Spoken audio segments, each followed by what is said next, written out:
I just played Guild Wars 2 for the very first time ever in my life in 2024. And I'm going to tell you right now whether or not you should get into Guild Wars 2 or not. This is all from my 10 hours of experience from playing the game, which I know what you're thinking. 10 hours doesn't sound like enough to judge any MMO that you might go die hard into.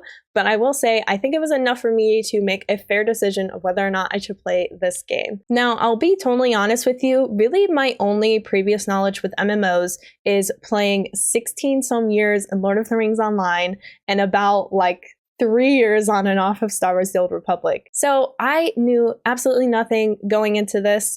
All I knew was that everybody was recommending it to me, and everyone told me that this was a super free to play friendly game. And I was pretty much just going to go off of that. I watched no trailers. I saw really no screenshots of the game. I knew nothing lore-wise. And while I was very overwhelmed, like that could be said for any MMO that you're new into, I won't lie that it was so crazy to get so quickly immersed into the world. The world, the graphics, it's so freaking beautiful in Guild Wars 2. And even though this is kind of like an older MMO that's been around for at least 10 plus years now, I was still shocked. It was so gorgeous and it still holds up, I think, pretty well. Something else that I did not know about this game was that they actually have voiceover cutscenes.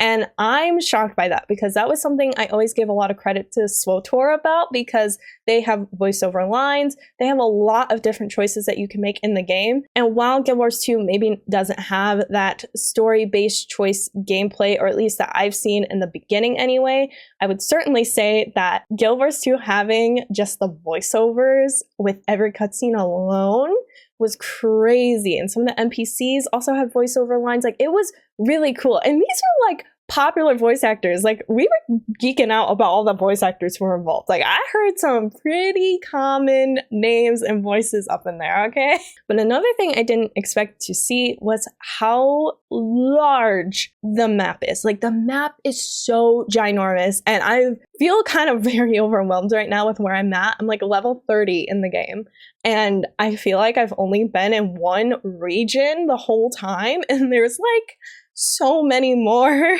There's so many more to go explore. But what's really cool about this game is that exploration is almost super key. Like, I feel like exploration is so important in Guild Wars 2 that you really get rewarded when you do explore. Like, there's side quests that you can do, and there are different options of how you can complete them, which I thought was so nice just to give a different variety.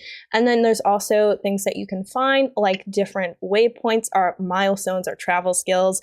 But then what my favorite was the vistas, and those more or less are just really cool areas where you can go and perch at, and you're gonna have this really cool like scenery looking screenshot movement camera thing going on. It's really cool. It makes you get really into the visual effects of the game, and it really just makes you appreciate the visual design aspects of the game. And as someone who has played Lord of the Rings Online, I can say that one bonus to the game that I don't think people are probably going to think about, but this is something that I will specify because this is a privilege to have, and not every MMO has this, but there was literally no lag with Guild Wars 2. Enough said there. Now, I won't lie to you, one thing I was really concerned about with this game is the free-to-play aspects of it. I know that with most MMOs, when they say they're free to play, they actually are just going to give you free content up to like a certain small point, and then more or less like all the essentials that you need, like inventory slot space, bank space, all that fun stuff, you more or less got to pay out of pocket for. I knew going into this that I was probably going to have that, and I was actually pleasantly surprised with how free-to-play friendly this is. This was so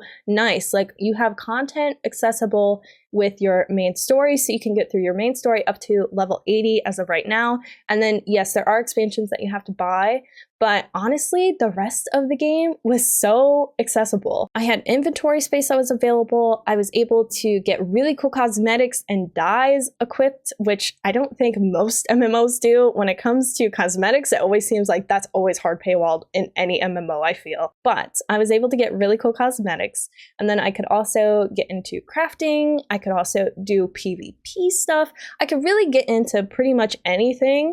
The only limitation I found that really irked me were just two things. There was a lack of inventory space, which honestly, it sounds like that's pretty common when you're playing this game. It sounds like that's something that's a little tricky to get around, but I was actually really fortunate to have people in the community who gave me additional bag slots, and it doesn't seem too difficult to get because I ended up getting a few just from questing. But then also my biggest gripe was that the mount that you get, it actually is only a limited mount time, so you only get it for 10 hours, which really sucked, but it was nice that they even offered it because some other MMOs wouldn't even do that. So from what I've been informed, you pretty much can't get a mount until you get past level 80 and you do the expansion. So it sounds like you have to buy a mount in a way. I'm not gonna lie, simply because I didn't want to be running around without a mount, I might have bought the expansion.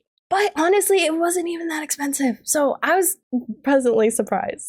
One thing that also I was a little taken aback by was the fact that exploration is so necessary in this game. So what you actually get through your story, you actually sometimes have to wait.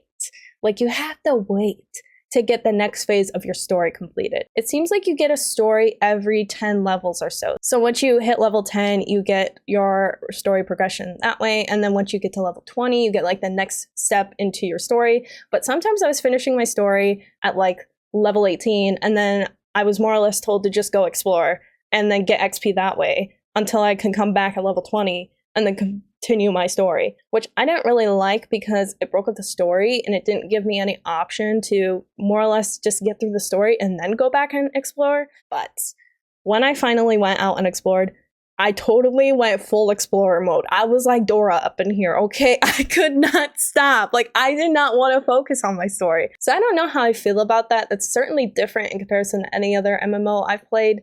And it really does kind of take you out of some of the immersion from time to time. But I more or less am not going to complain because if the game didn't force me to explore at some point, I probably would have held it off for so long and I wouldn't have enjoyed it as much as I am currently right now. Now, while I still haven't done any of like the player versus player stuff, I have taken part in a lot of events that happen within the game, which is also something I really wanted to highlight. Now, one thing that's great about Guild Wars 2 is that they have little tiny events that can happen at any point when you're going around your landscape quests, and more or less they really encourage all players all around this area that you're in to take part in like a limited time quest that pops up every so like 5 minutes or so, we'll say. And what's nice about it is that these in-game events that you do with other players, it still doesn't like necessarily group you guys together. You're still soloing, you're still taking out whatever you gotta do.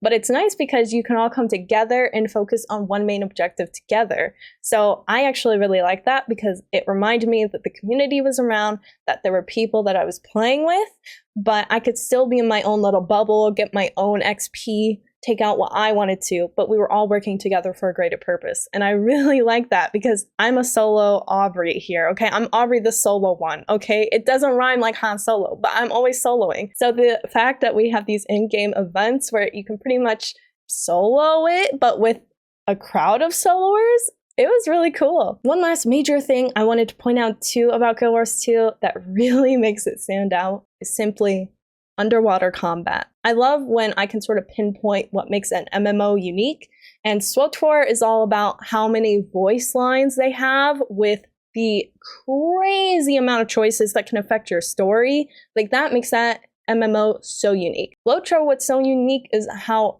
freaking immersive and how large the map is, and in terms of landscaping design and all of that, it's so awesome to get really into the Lord of the Rings world and lore, and they do such a great job with building that world. And then with Guild Wars 2, I mean, they do basically all of that combined, but what really stood out to me is the underwater combat. I've never seen an MMO that had underwater combat before. I mean, it's really cool. Like, you're just swimming around, doing your thing, you get to take out some sharks and stuff, and then you have your own, like, weapons and guns that you could use underneath the water. Like, it's really cool.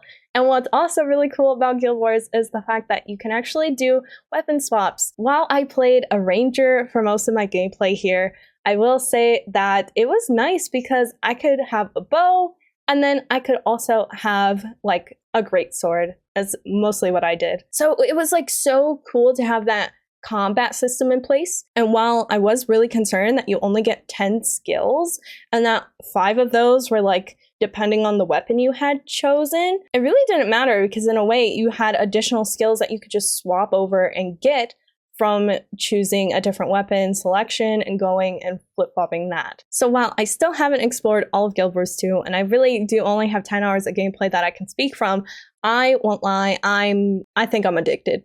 I'm addicted, y'all. I need help.